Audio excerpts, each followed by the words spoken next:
Upcoming support groups and workshops at Authentically Us. Tuesday, April 29th, 7:30 p.m. Eastern, Speed Friending. Monday, May the 5th at 8 p.m. Eastern, Messy Middle and Divorce Support Group. Thursday, May the 8th at 1 p.m. Eastern, Catalyst Relationship Recovery Support Group. Thursday, May the 15th, 8 p.m. Eastern Time, Releasing Shame and Guilt Workshop. Thursday, May the 22nd, 7 p.m. Eastern, Lavender Dating's Writing Your Online Dating Profile. These online events and more available at Authentically Us, a support community for queer identifying women. For more information and to join, visit annemariezanzal.com.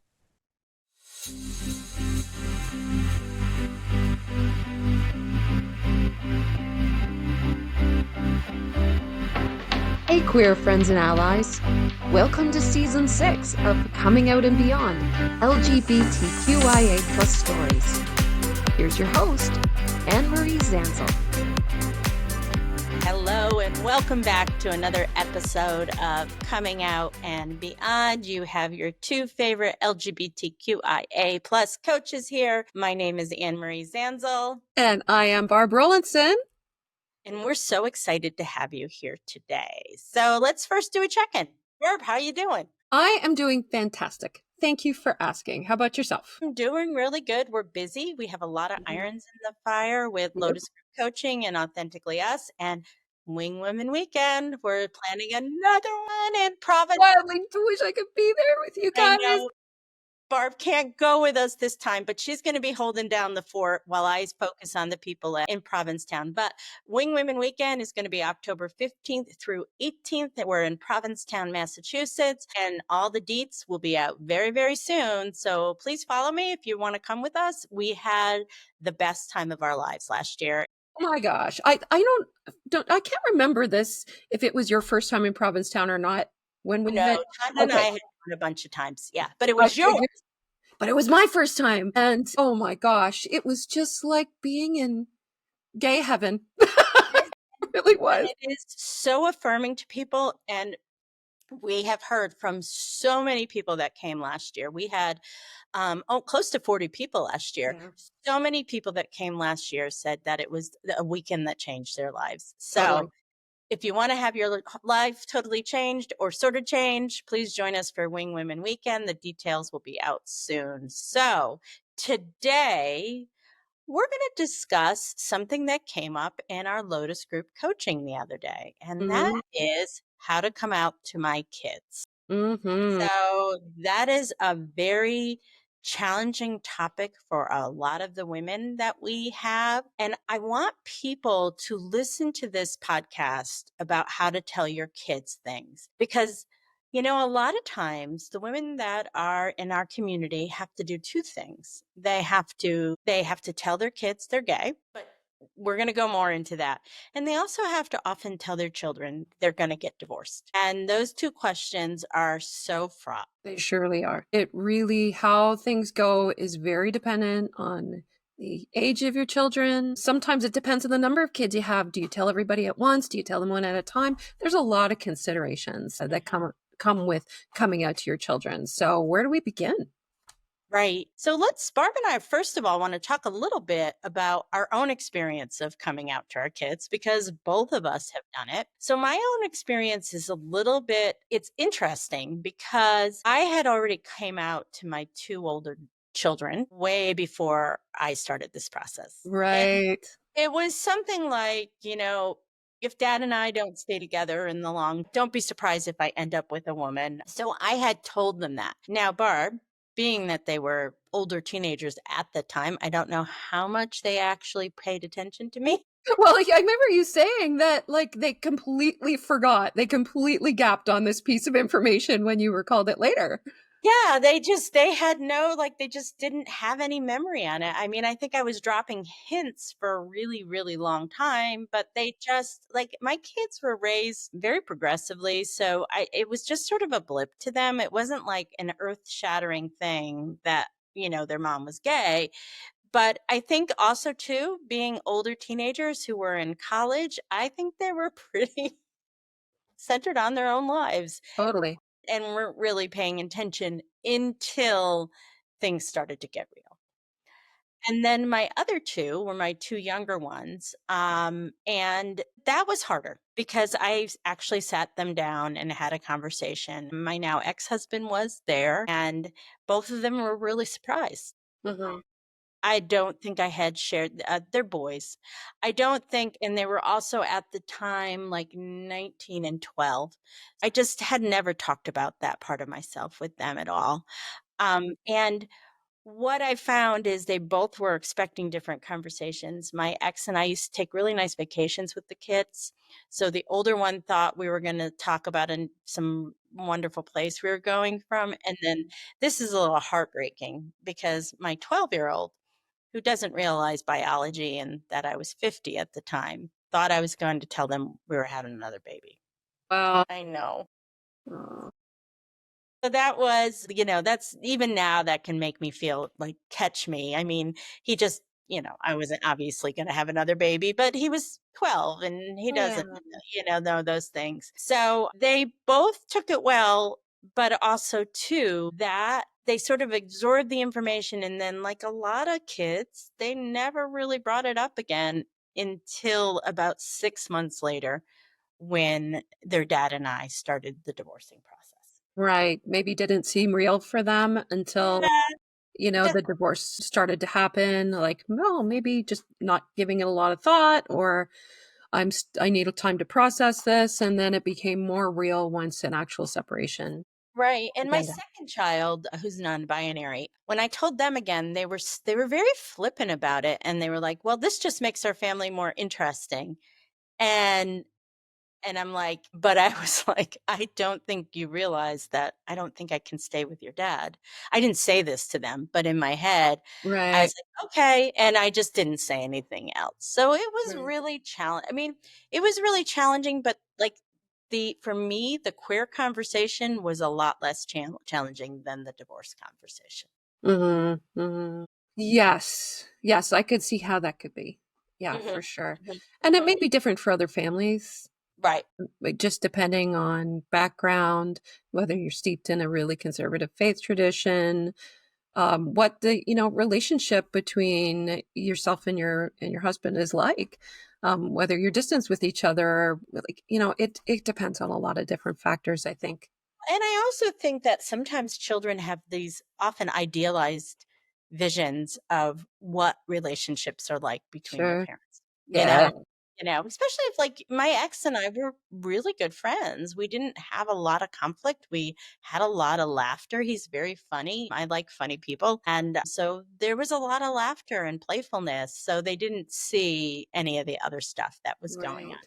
They just didn't see it. And maybe that is also part of like being a mom. Like I didn't want them to see it, Mhm. and not that we were ever people that like argued in whispers and behind closed doors. We weren't. We were arguers out, they heard the arguing and stuff like that. But, I think people sometimes, even children, see what they want to see. And Mhm. especially when it affects them personally. So Mhm. Mhm. so I feel like they really weren't shocked about the queerness. They were really shocked about the divorce. Interesting. Okay. Mhm, That's mhm. so How about you? interesting. Yeah, so of course my coming out happened concurrently with my catalyst relationship.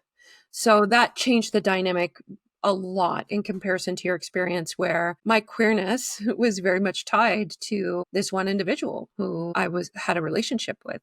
And so when I broke the news to my kids, and I did it with them separately, it was in the context of, hey, I'm seeing someone, and this person is my catalyst, a person they knew. So my oldest, who at the time was male identifying and as part of the queer community, was like, Mom, we're the gay ones in the family, and felt really like kinship. And of course, this is my trans daughter that we're talking about. Mhm. It actually really helped me later on understanding when she came out as trans. I'm like, how could this transition, this change happen so suddenly? Because I'm sure that's how my change was perceived by my kids. But in fact, it can happen suddenly, whether it's your sexual orientation or your gender. But it These really doesn't realizations. happen suddenly. Like, it's like in our heads for a really long time before Yeah. we let people know. For Yeah. And most, then for most, like a switch kind of turns yeah. on. And then it's like, oh, all of a sudden, like, the realization. It's like a gradual dawning, I think, for a lot of people. So anyway, I guess that's either here or there. Like that, her experience is hers and mine's mine. But all this to say is, she felt a lot of kinship with me right off the bat, and we were the queer ones. Yay, team gay. Now that was my older daughter. My younger daughter, who was 13 at the time, had a much more difficult time with that relationship and with the idea that I was queer. And it's not that, we were a very open and liberal family when it comes to, acceptance for everybody. That's what we taught our kids. But it was one of those things of like, how could that be? It was like night and day for her. Mhm. Mom's with dad and mom's straight to mom's not straight, and mom is in a relationship with a woman.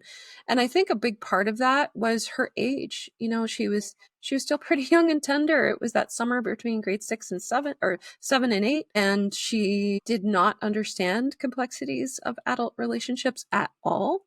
She did a lot of like searching in her mind for reasons why this might be happening. I think either my ex-spouse or somebody within that side of the family sort of planted the idea that this had happened because I was going through menopause, which of course I wasn't at the time. I was still very much menstrual at the time that was happening. But I can remember being really surprised at her saying, is this because you're going through menopause? And I'm like, where did you get that idea? And then her second theory, which was even more out there, was that my catalyst was a witch who cast a spell on me. So a little bit heartbreaking to hear that, just because of what I think that assumption means that like mom's not in control. Yeah, Mom, both assumptions she made is that my mother's not in control and she right. can't make her own decisions based on what she needs for her life. You know what? I think maybe she wasn't entirely too far off the mark in a sense, because when I was in that early stage of a relationship with my catalyst, I mean, I think just about everybody here listening can understand that when you fall in love with somebody, your brain is in a soup of chemicals that are all about bonding and strengthening that relationship. I was in this place and space with my catalyst where we were wildly in love with each other and all about each other, having almost like this teenage hormonal moment. It was a teenage hormonal moment. You were having your second adolescence, and Totally, I totally. was in that. Believe me, when I met my wife, I was in the exact same place. Right, right. So, no, that she wasn't a witch who cast a spell on me, but was I being influenced by these biological processes? Absolutely, I was. Yes, Yes. absolutely. Well, and so we share these stories with you today because this topic really matters to both of us a lot. This is probably one of the questions we get asked the most. Hmm. And we just want to acknowledge how emotional and deeply layered and, excuse me, deeply personal this conversation can be for all of us. And as you can hear, like even Barb and I talk about it today, there's still a lot of emotion there Hmm. because they were challenging conversations to have. Totally. And I think that the reason why people ask about this so much is there's fear. Mhm, mhm. Yeah, and for kids, it's like the fear of uncertainty. Well, what does this mean for me? Mhm. That's really, I think, for especially younger and up to like say teenage kids, they're very much centered about on themselves, right? What does this mean for me? What does this mean for my world? What's going Mhm. to happen to me? Does my parents still love me? Am I going to have to go back and forth between houses? Like, Yes, and I think all of that is true, but I also want to name for us as moms, will my kids be okay? mhm, Will they still love me if they know that I am not straight or I'm not a version of myself that they've always known? And I think that one of the things that it's important to name is that a lot of times when we are telling people, challenging news, there's a lot of emotion that happens. And Mhm. grief is the number one emotion. And also, there's the uncertainty of all this because a lot of times our children are asking us questions that we don't even have the answer yet. Right. And then we're also really hoping that, okay, I'm going to jump into this and I'm going to hope that all of that it's going to be okay. All of this will be okay. And so again, remember how we talk about this experience is this is an experience of holding on to so many different emotions at once. Mhm. So giving everybody the space to feel their emotions, like our kids will grieve. Oh, yeah. And I know for a lot of moms and dads, knowing that our choices have caused our children to feel challenging feelings is the scariest thing of all. Hardest part about Hardest it. thing, hardest part of it. Yeah, for sure. Now, clearly, the choice to be gay is not a choice. And the choice to be queer is not a choice. The choice is now that I have this information about myself, what am I going to do about Mhm. it? Now, you can decide, I think I'm just going to not disrupt my children. I'm not going to change my children's lives, but there will be a cost to that for you. Absolutely. By the way, there's no right or wrong way to do this, right? There's no right or wrong decision. It's what's right for you at that time. And also like what your priorities are, your where your values are. Like for me, I decided to make that shift and come out because I wanted to model for my girls what healthy relationships were and also not to stay in a relationship that isn't serving you.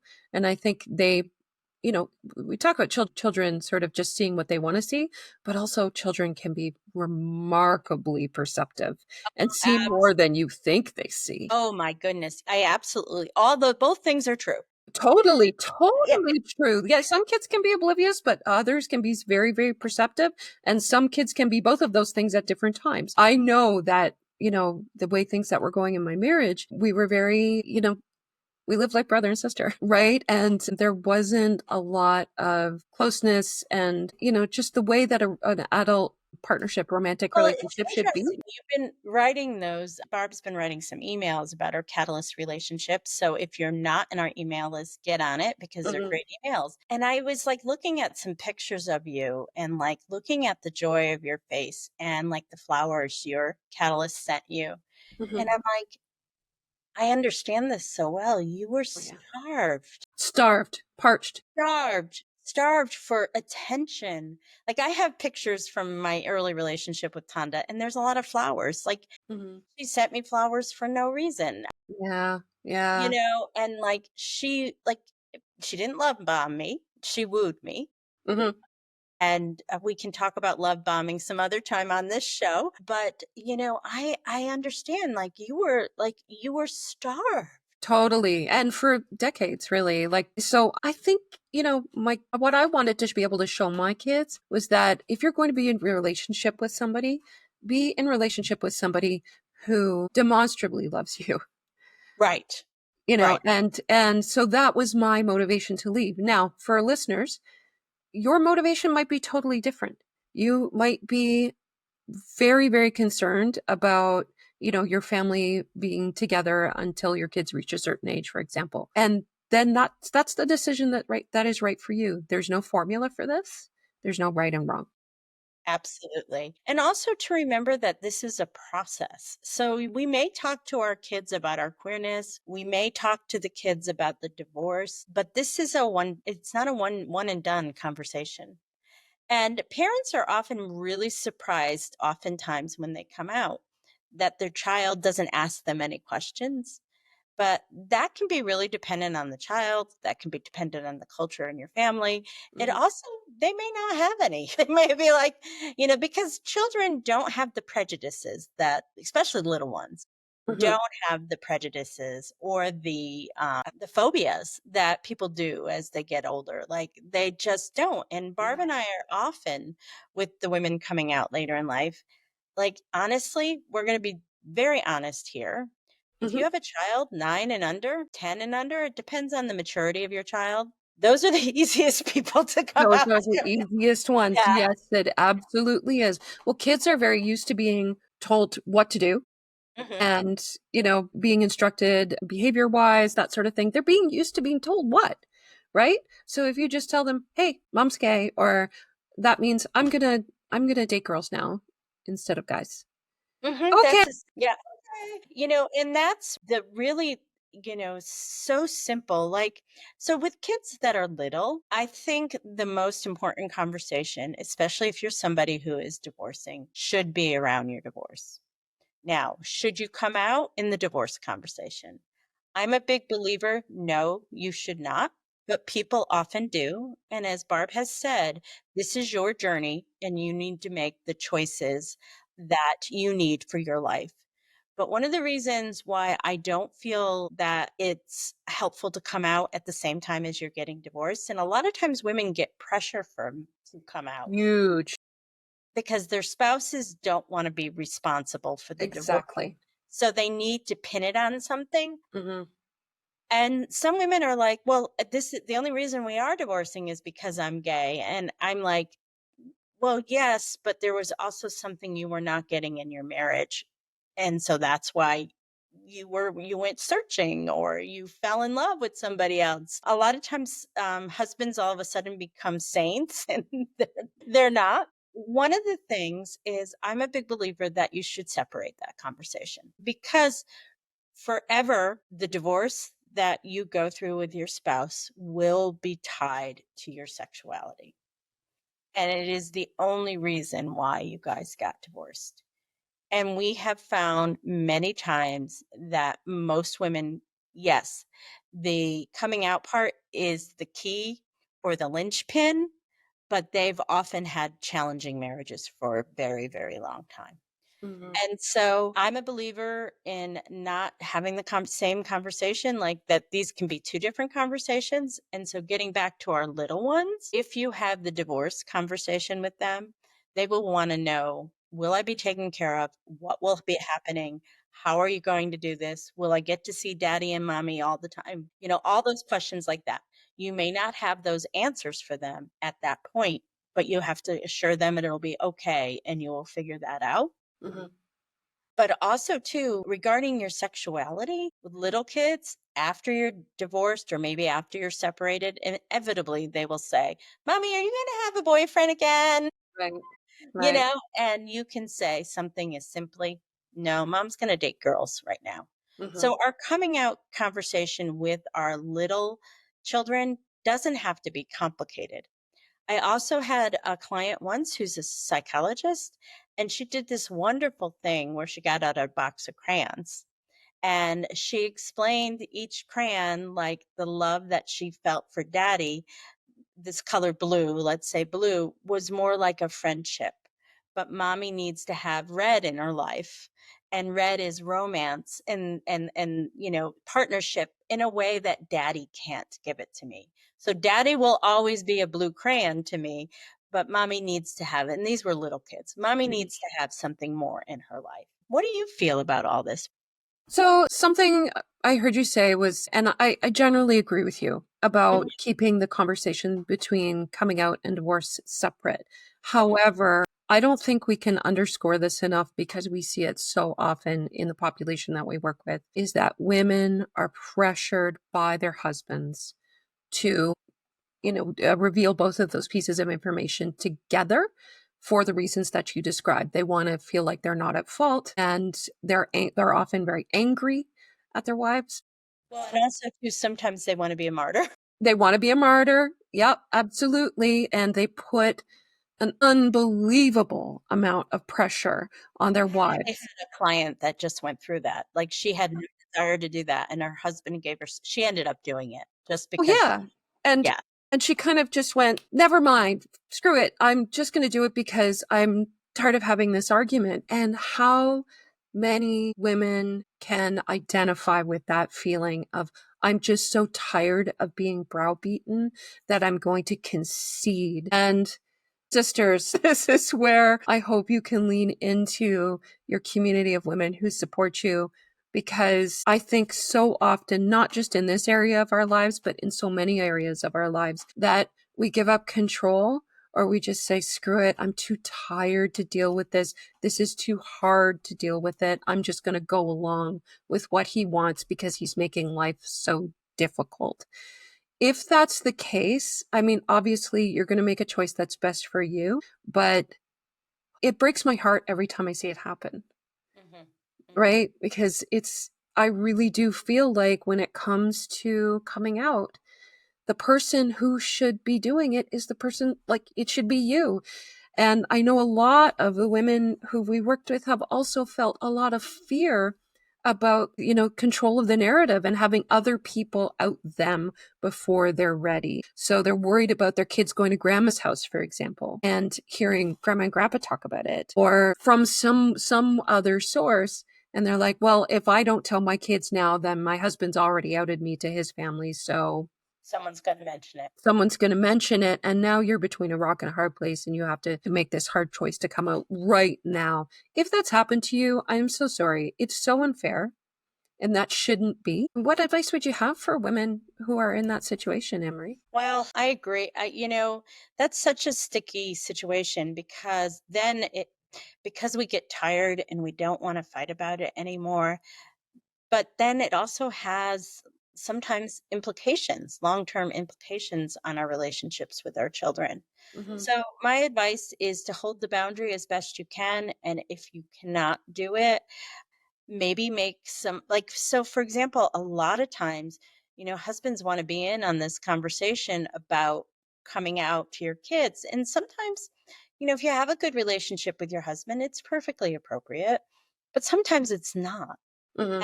Because remember, this is the hardest thing for especially longtime people to get through their heads. Mm-hmm. This is not about you two as a couple. Your queerness, our sexuality, our orientation is about us as a human being.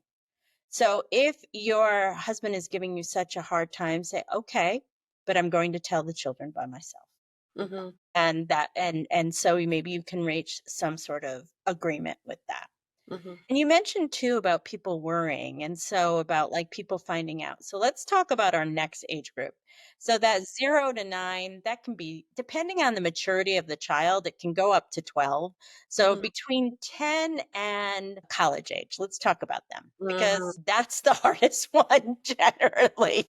Ooh, That it is is a just tough. the hardest one. Like, so if you're like thinking, I'm going to wait until the kids are like in high school, no, do it now. Do it when they're young. Do it, I yeah, if mean, you have the option. it'll be harder for like, being a single parent or a parent that has to co-parent with another person. Yes, that has its own challenges.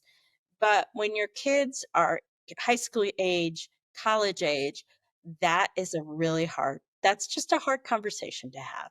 Mm-hmm. Mm-hmm. Yeah, it's a turbulent time anyway in Right. in child development. They're already, going through the throes of puberty and adolescent hormone, managing their own feelings, their difficult emotions.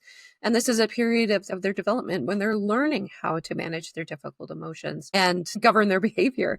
So being thrown into a challenging circumstance like divorce and or hearing that they have a parent who's queer, well, I think it can go one of two ways. One is, they may be in the rebel phase where they're like, yes, okay, woohoo. Mom's queer, like my oldest daughter did. She was like, yay. Or it may cause them feelings of otherness, which I think my younger daughter experienced and was very guarded with her friends about my sexual identity. And I remember when it came out, not of her own volition, she had a friend tell the class that I am gay. And that was extremely painful for her. I hope she's okay with me telling this story. And I remember her having to like confront her friend and saying, hey, like you're making fun and laughing at a period in my life that was really painful. And why did you do that? So a lot of times kids too, when they're in those teenage years, they just want to sink into the background. They don't want to stand out for any reason. Right. And so having a queer mom all of a sudden as a big change can make them feel very exposed. Yes, I would agree with you about that. And so, with our older children, we have to give them the space to Hmm. process all their emotions. And remember, some of us can have a little bit of a dysfunctional relationship with our children, especially if we are married to a husband that is not very emotionally involved. Uh-huh. Sometimes one of our children takes that role on, and we Yes. don't do it with, it's not like none of us do it with intention, but sometimes we have a kid that will be our emotional support person for Hmm. things. And this is not the time to make your child your emotional support person.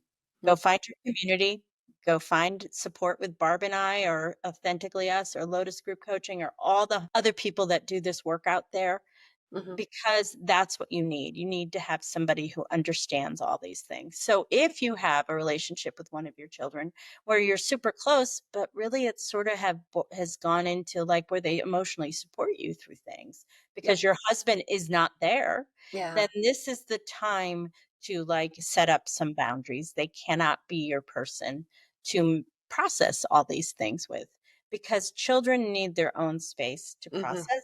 Hmm.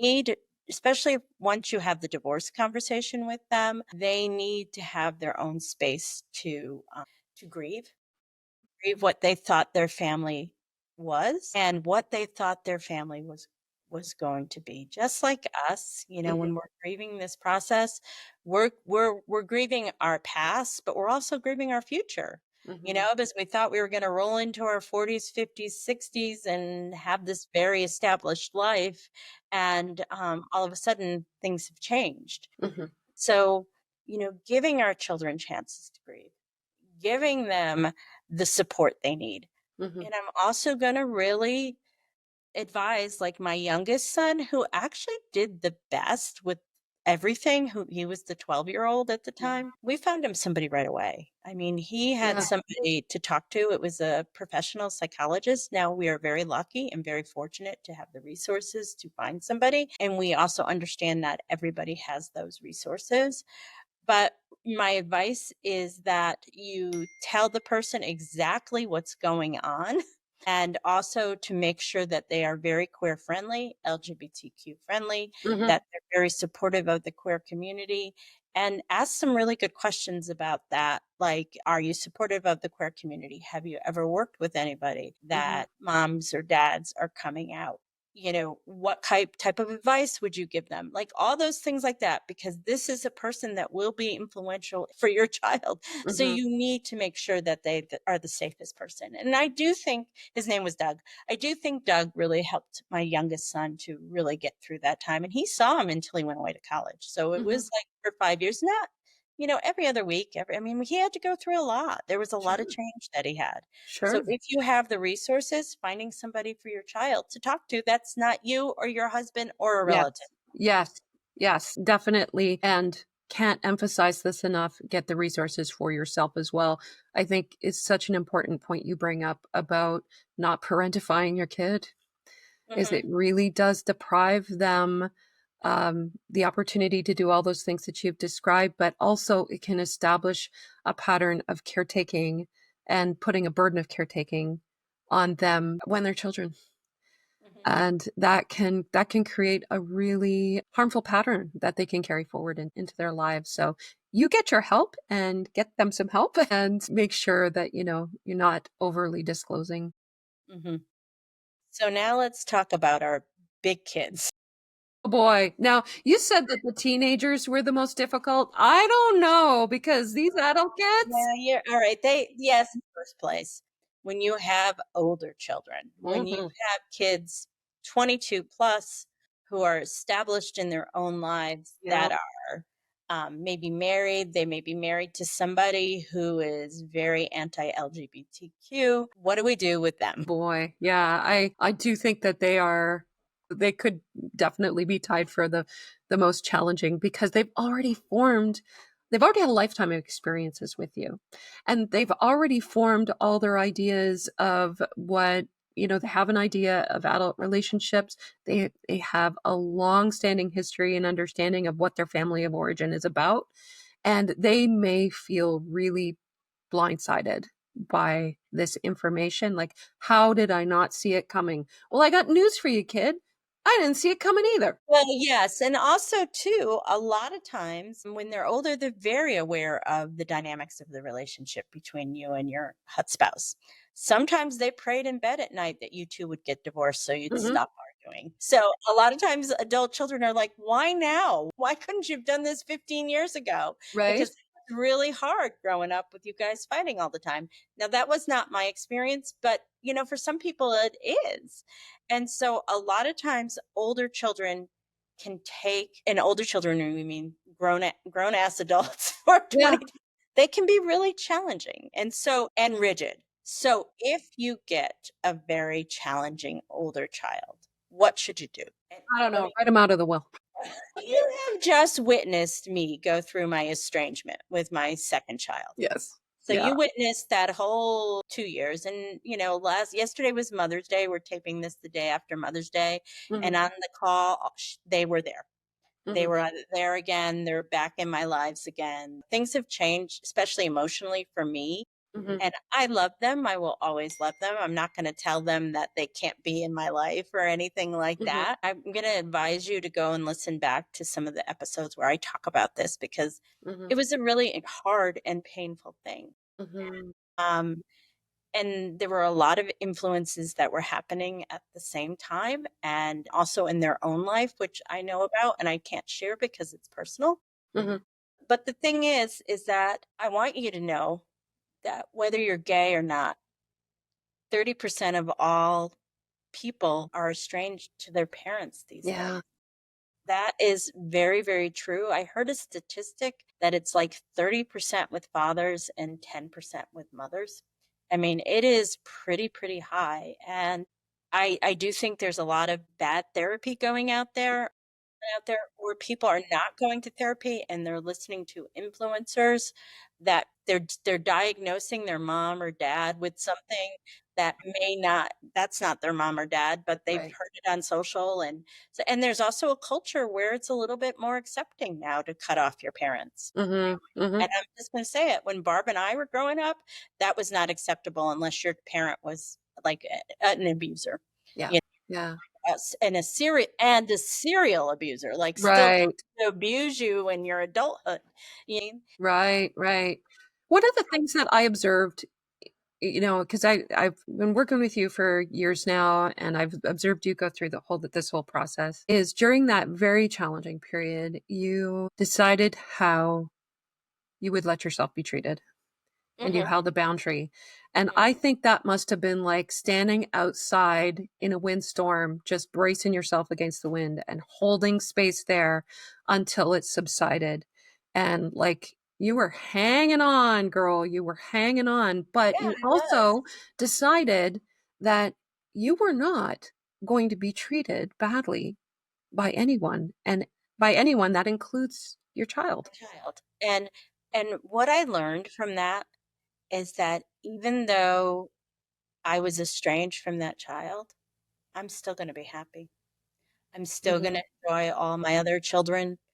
And that actually happened. Like when they were not part of my life, the other three and I would talk on text and all that stuff like that because the other three were like, they're being ridiculous. We're not going to do this. And Mhm. one good feedback that I did get is that my oldest child, when my second child was telling them why they were cutting me out, they were stunned. The second child was stunned to find out that their older sister did not feel that way at all. Right. Just like they were stunned that their two younger siblings didn't feel that way at all. And so that felt good to me. Like, Mhm. and then it took them about a year to come back. Mhm. Year and a half. It was a Yeah. while. It was a And while. they needed their own time to do it. It's like, okay, I can't make you love me. I can't make you accept me. I'm just going to let you go, and I'm going to trust that this foundation that I've laid with you your entire life will at some point bring you back. And and also too, I really want to stress that even if one of your adult children cuts you out, you can still be happy. Yes. Because what I realized, even though it was painful and I grieved so much, and I also got on a different medication that helped so much, Mhm. that I could still be happy even Yeah. with them not in my life. And that's how I even feel about now. To me, they are a variable. And so they may be in my life, they may not be in my life. But Mhm. no matter what, I still have an amazing life that I love. Mhm. And I can survive without them in my life. It's sad because I have enough self-esteem to know they're the one who's missing out. Suffering is not. Bingo. Pain is inevitable, suffering is now. And what happened after about 9 months of suffering, Mhm. I decided not to suffer anymore. Mhm. That is what I decided not to do. And that was liberation for me. I love them. I will always love them, but I'm not going to let them cause me to suffer anymore. Mhm. And that was a choice. So we have some tips about having these conversations.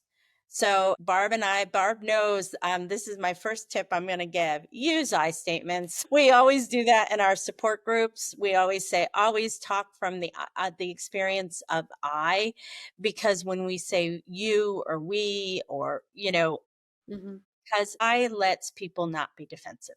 If you say, I have to tell you something, there is something that is going on in my life that I want to share with you, instead of, you need to hear this from me, I need to tell you something. It's like, oh my God, making people so defensive already, like people, the walls are going up. So using I statements, which we really, really like encourage people to do all the time, because all of our experience, all of our advice comes from our own personal experience. And that's why we use I statements. Yes. Yes, that's right. Reassuring them that, hey, I'm your mom.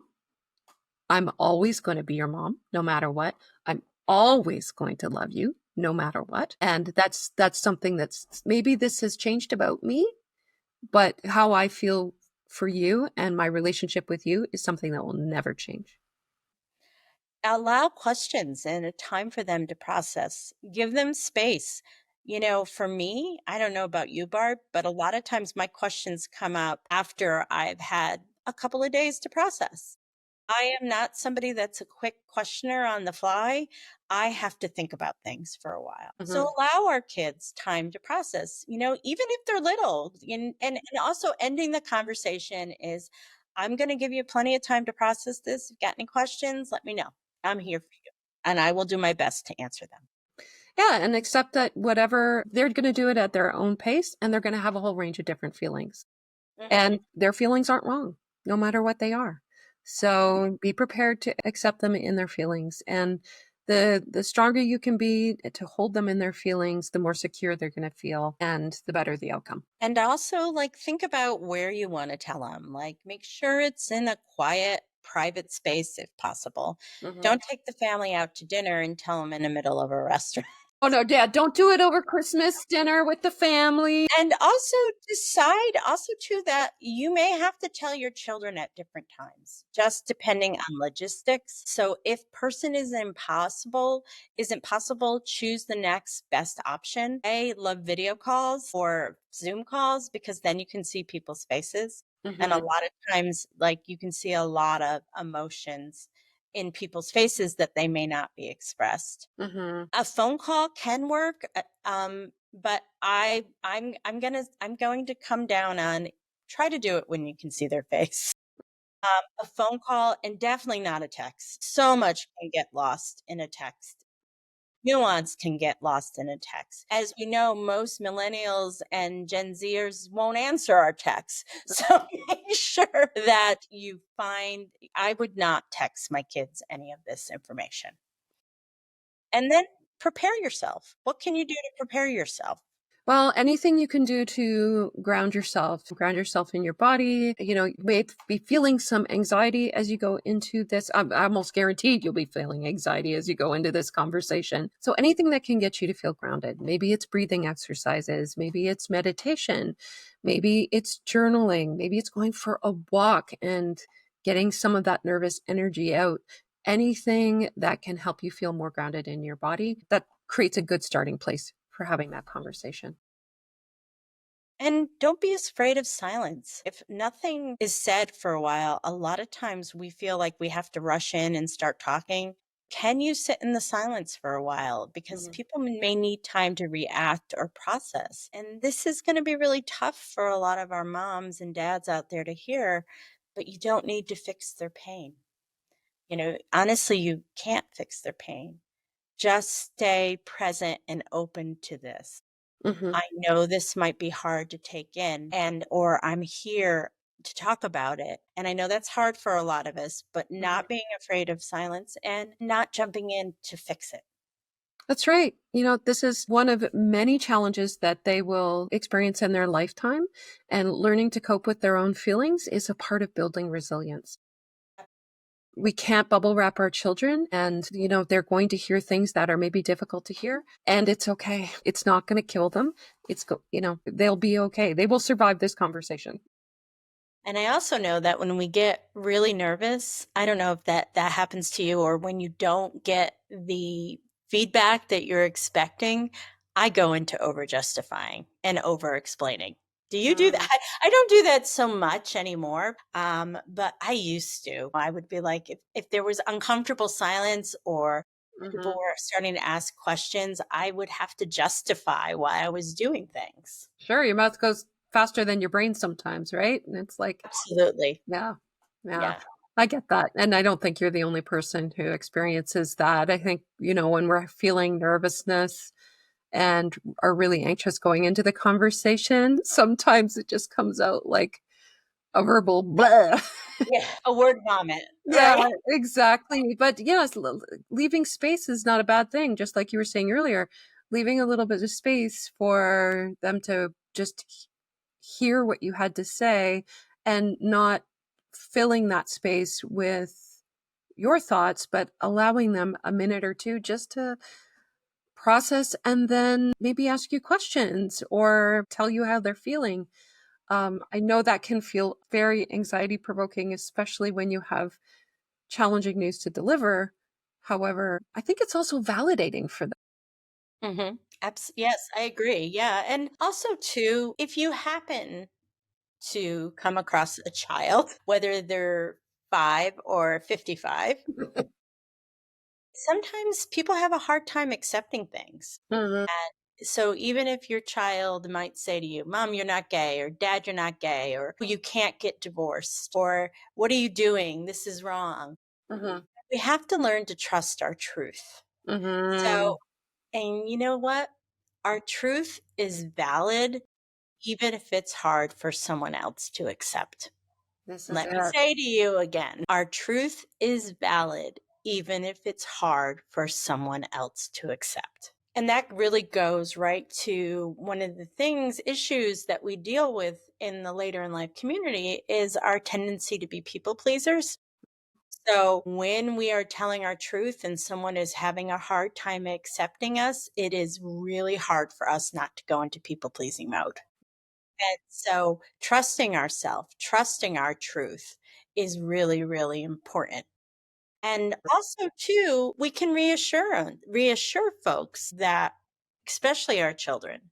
So how are some of the ways we can reassure them? So I think one of the most important ways that we can reassure them is that let them know that although this piece of me may have seemed to be changing to you from the outside in, my role here within this family has not changed. I'm still your mom. I'm still your mom. I still love you. I'm always going to love you. And guess what? Things do change over time. That's pretty much the only thing that we can count on in life, right? Nothing Absolutely. stays the Yes. same. Yes. Nothing. And that's actually one of the ways that I explained it to my youngest daughter. You've heard me say this before, but I'm going to say it again anyway. I'm like, you know what, honey? The decision that I made when I was 21 and decided to get married isn't the right decision for me today. And that's okay. I'm changing as a person, just like you will change as a person. Using for kids at any age, really, for younger kids, like, hey, remember when you were 3 and you liked, you know, uh, Pokemon. Pokemons or whatever. I don't know. Like, what are kids watching? This is Roly Poly Oly or whatever. And now you like something different. And that's because you've changed and I've changed too. But something that doesn't change is that I'm your mom and that I love you. And that also too, things to say, especially with older children, like this decision hasn't been made lightly. This is something that we've known about, like I've known about for a while. If you're talking about divorce, Dad and I have taken in all the considerations around getting divorced, and we have not made this decision lightly. And also telling your kids that one of the reasons you're telling this to them, that I want to be honest because I respect you and I want you to know what is going on in our lives as a family. Offering reassurance is not the same as people pleasing, because people pleasing is more like, okay, I won't come out because you're uncomfortable with it. Right, right, People pleasing. Reassurance is, yes, I know this is hard, but it still doesn't change how much I love you. right, right. Exactly. And not worrying about not having all the answers either. Right. Right. And being able to say, you know what, if your child asks you a question and you don't have the answer to, it's okay to say, I don't have the answer to that right now. I will let you know when I do. And then our last piece of advice is what, Barb? Oh my gosh, please do not do this alone. Yes. I know we feel like we say this every single episode, but it's because it's so true. Don't go through this transition period and without support. Don't go through this hard task without support. This can be very emotionally challenging. You've done it. I've done it. I know. I think for me, it was the hardest part of coming out, was coming out to my children. And we need the support of our community, but also professional support, whether that's your therapist, your coach, whether you're coming to some of our support meetings in Authentically Us, whatever that support looks like for you, lean in. It is not the time to back away. Backing away is a defense mechanism and it's a maladaptive coping strategy. Leaning Yes. in is what you need to do. And you have to lean in. And one of the things is that a trauma response is thinking that you can do it all by yourself, or Mm-mm. because I am guilty and shameful, I should punish myself. Now, that is not a conscious thought. I mean, most people don't think of it in a conscious way, but Mhm. a lot of times in a subconscious way, people will not seek the support of a therapist or a coach or a professional or even a community because they think they should suffer because they've done something horribly wrong. And in fact, it's the exact opposite. You don't deserve this level of self punishment. You don't Mhm. deserve the shame. You don't deserve to hurt for being who you are. No, and the importance about this is a hard thing because it matters. Yes, yes. If the world could have more people living their absolute authentic lives, I Mhm. mean, 100% of us living our absolute authentic lives, none of the stuff that we are going through in the world, in the United States in particular, right now, would be happening. Mhm. And it's important to stand up for yourself and for what matters. Mhm. Whether that's on an individual level, like we were talking about, or on a broader spectrum, like you're describing now. It is important to stand up and have integrity, right? And you're modeling that for your children when you stand in your authenticity and you come out. Can you imagine one of your own children? This may for you, but also for our listeners. Can you imagine your children having to conceal their authenticity in the same way that you're doing right now? I mean, you're not doing it right now, but the way that we did before coming out. Can you imagine asking them to endure a relationship that is not aligned with who they are for years and years and years and years, just like you have done? You wouldn't want that for your children. So don't accept it for yourself. And another thing, and it's about integrity, it's also about modeling for our children that change happens, that we should not stay in relationships, romantic relationships Mhm. that are not good for us. Mm-hmm. We should live to the best of our ability to how we were created to be. Mm-hmm. And so these are challenging conversations. We absolutely admit all of that. But the work that comes out of it, the beauty that comes out of it, is absolutely life-changing. It's so well worth it. At least speaking for myself, I can't imagine what my life would have been like had I chosen to stay. Well, thanks, Barb. This was a great conversation today. If you have found it helpful, we would love to hear from you. If you found we missed something and you're like, hey, why didn't they talk about this? Yeah. Please reach out to us. You can, if you're watching this on YouTube, you can comment below. You can always find us at support@annemariezanzal.com. Of course, we're hanging out on social media, so you can always message us there. So thanks, Barb. Thanks for your wisdom. Thanks for coming on the show today. And ah, shucks. Thanks for having me. It's always a pleasure to have these conversations with you. I think it's a super important topic to cover, and it's a great concern to the women that we support in our groups. So we want to hear from you. We want to hear from you. What are your concerns? Have you done this? What is some helpful advice that you received before you came out? Like, I would love to hear from anybody who is either before, during, or after this process. So please leave us some comments in the comment section for this episode. We'd love your perspective. And in the future, if there's something you want us to talk about in this later in life journey, let us know, because we get all of our ideas for this show based on comments or discussions we've had in Authentically Us or in Lotus Group Coaching, or even if I am messaging with somebody. That's how we started talking about is like, how do I explore my sexuality? Because somebody actually asked me that question. Right. If you have a question or a topic that you want to have discussed on Coming Out and Beyond, please let us know. All right, y'all, have a wonderful week. We'll see you next Friday. Thank you so much. Thanks, everyone. You've been listening to Coming Out and Beyond, LGBTQIA+ stories with Anne-Marie Zanzal. New episodes of the Coming Out and Beyond podcast drop every other Friday. You can tune in at Apple Podcasts, Spotify, Google Podcasts, and at annemariezanzal.com. Be sure to hit subscribe when tuning in so you never miss an episode. And for more resources, articles, videos, and a free downloadable guide for coming out later in life, visit annemariezanzal.com.